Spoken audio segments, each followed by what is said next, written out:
Now to health matters.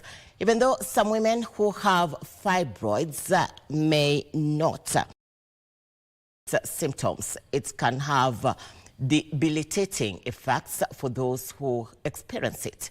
In extreme cases, one may develop anemia from heavy menstrual bleeding. However, options available. Jael Wakesho takes a look at its symptoms and remedy while debunking some of the myths associated with it, such as infertility. Women globally have fibroids. These are muscle tumors affecting the uterine walls in women, and the type of fibroid depends on where it is located in the uterus. We define them as non-cancerous growth of the uterus or womb. Many women with fibroids may not experience its symptoms. Those who do undergo a lot of pain. I started feeling something in my stomach. It felt like a really hard rock. It felt like you were touching a stone. And because the fibroids kept on increasing, I ended up with 23 fibroids in the end. So I went from one tiny fibroid to 23 fibroids. Excessive menstrual bleeding, leading to anemia, and stomach distension are also common.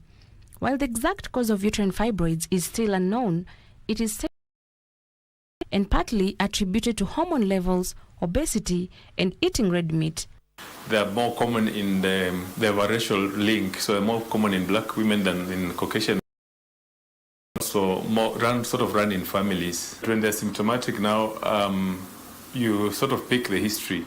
You pick something abnormal about the periods, or you pick pressure symptoms, or some of them getting a baby. Who is at a high risk of developing fibroids? People are using low on vitamin D or using alcohol have a higher chance of having fibroids compared to the general population.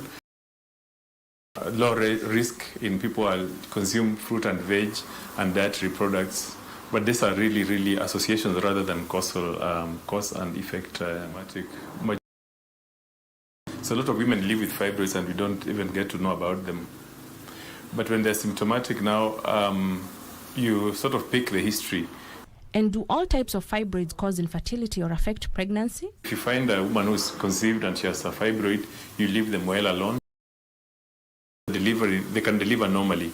And even after delivery, they can still, you don't have to do surgery. They can still have the desired number of babies they want and let them be with their fibroids until they get to menopause. For decades, a common approach to treating symptomatic fibroids was either to get surgery or to wait until menopause.